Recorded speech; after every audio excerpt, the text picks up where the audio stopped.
सीआयनं बंद केलेली कापूस खरेदी पुन्हा सुरू करण्यासाठी केंद्रीय मंत्र्यांशी चर्चा केली जाईल। कोणत्याही परिस्थितीत शेतकऱ्यांचा उत्पादित माल घरातच राहणार नाही याची काळजी राज्य शासन घेईल, असं आश्वासन मुख्यमंत्री देवेंद्र फडणवीस यांनी दिलं। जळगावमध्ये शेंदुर्णी सेकंडरी एज्युकेशन कोऑपरेटिव्ह सोसायटीच्या अमृत महोत्सव सोहळ्यानिमित्त अमृत ग्रंथ प्रकाशन आणि नूतन इमारतीचा पायाभरणी समारंभ फडणवीस यांच्या हस्ते झाला। यावेळी आयोजित शेतकरी मेळाव्यात ते बोलत होते।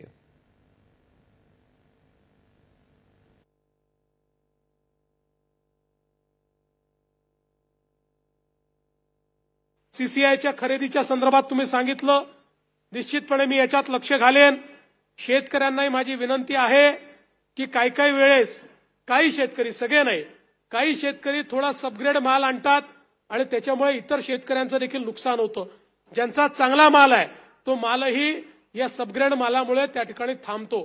त्यामुळे असं करू नका।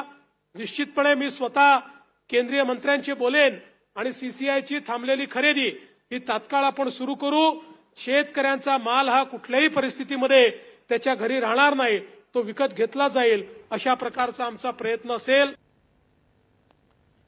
शेतकऱ्यांचे प्रश्न सोडवण्यासाठी राज्य सरकारचं प्राधान्य आहे।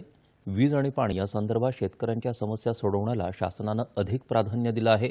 सौर पंपासाठी पैसे भरलेल्या शेतकऱ्यांना पुढच्या 15 दिवसात आणि मागणी नोंदवल्यानंतर प्रत्येक शेतकऱ्याला 2 महिन्यांच्या आत जोडणी दिली जाईल, असं मुख्यमंत्र्यांनी सांगितलं। शेतकऱ्यांना 2026 पर्यंत दिवसा वीज देण्यासाठी सौर फीडरचं काम वेगानं सुरू आहे, असंही ते म्हणाले।